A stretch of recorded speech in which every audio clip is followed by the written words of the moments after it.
What's up, gamers? Welcome to a brand new series called BOOI, where we talk about, as PewDiePie would call it, big oopsies on the internet right now. This is where me and my pet gremlin Harry scrounge around the internet looking for the hottest whoopsie daisies across the internet. In this episode, we'll be covering the topic of what used to be Defy Media, which were a massive MCN, or for those who don't know what that is, a multi-channel network. A multi-channel network is an organisation that works with video platforms such as YouTube to offer assistance to a channel owner in areas such as product, programming, funding, cross-promotion, partner management, digital rights management, monetization/sales and or audience development, in exchange for a percentage of the ad revenue from the channel. So for those who don't know, which is probably the minority, Defy Media was an MCN that owned channels such as Game Theory and Smosh. They also branched out and owned an online news source called Clever News. However, as it did not technically own the creators, they did not have control over what was posted online. The reliable outlet of media being YouTube, where all of its big stars created their content. Defy Media's overall business was on track to do more than 50 million in revenue this year. However, even though all of this is true, Defy Media went south really quickly in November 2018. They also had a massive investment of $70 million in 2016 from people like you and other investors because of overwhelming support for Smosh and the fact investors loved video. The bank called Ally said on Twitter, Ally made a loan to Defy Media that was unable to pay back after experiencing excessive losses, and the owners refused to continue to support the company. Young Flame here in sicko mode.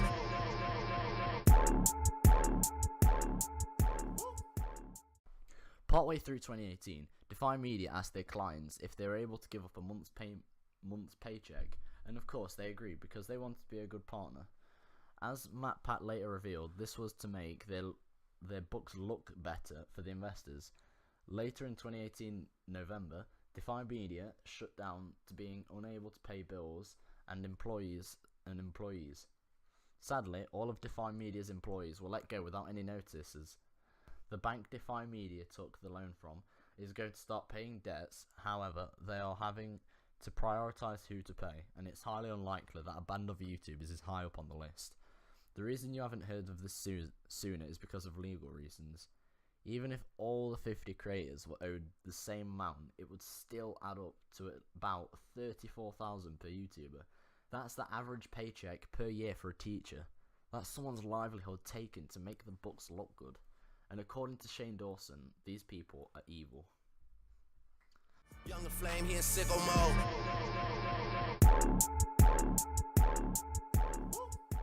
Many of you may know Clever Style. If you don't, they're a beauty channel with around 3 million subscribers. The reason we're mentioning them is because they were partnered with Defy Media. One of the employees, Lily Marston, was doing almost all the work, and in Shane Dawson's words, she was probably making 100th of what the channel was making. An MCN shouldn't be taking that much from the channel's employees.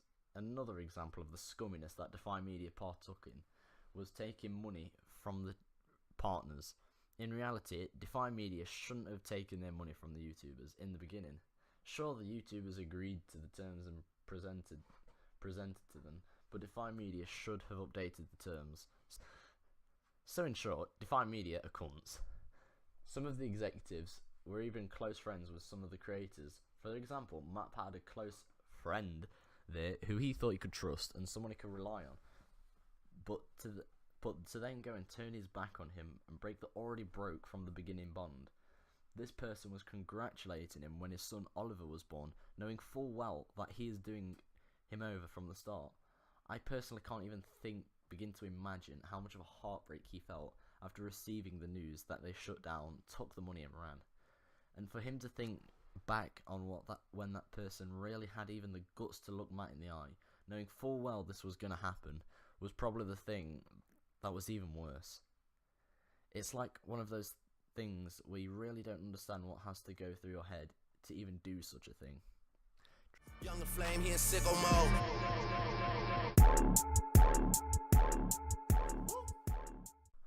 What are these people going to do? Well, they know just about as much on you and I know what to do next. because all connections with the executives were shut off and nobody knows where to get hold of them, and it's unlikely the creators are just going to be paid the $1.7 million back at all. As we said earlier, a teacher's average wage was stolen from each person just so they can advertise a few books.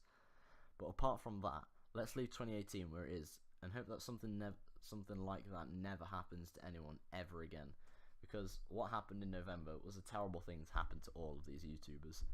I'll be leaving a link in the description to the game theory video explaining the experience. Also, I'll link the Shane Dawson video down below, so don't forget to check those out if you haven't already. They could probably use a lot of support, especially MatPat, who's probably got a lot of things on his shoulders right now already. Younger flame, he in sicko mode.